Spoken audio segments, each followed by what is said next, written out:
শুরু করা হোক। আমরা কিভাবে আগুন ধরলে কিভাবে আমরা ফায়ার এক্সটিংগুইশার ব্যবহার করে আমরা এটা থেকে প্রতিকার পাইতে পারি, সেটাই আজকে আমরা দেখব। ঠিক আছে, তুমি তাহলে খোলা থেকে শুরু করে সব দেখাও। সেফটি লক দুইটা থাকবে।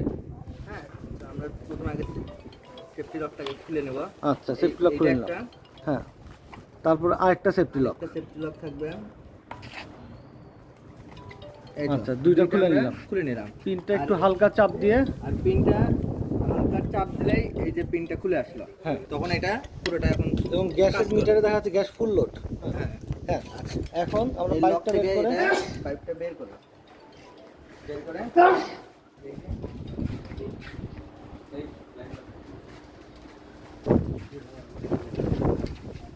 হ্যাঁ, এখন সবাইকে তোমরা দেখাও কিভাবে আগুনটা একটু জ্বলে উঠুক।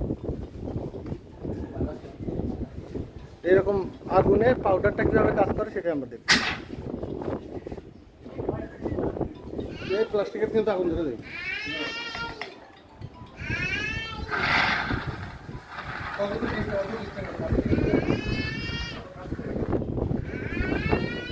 মানে পাউডারই নিভে যাবে না? বাস, ঠিক আছে। তাহলে এই পাউডার দিয়ে এটা নিভে গেল, পাউডার দেওয়া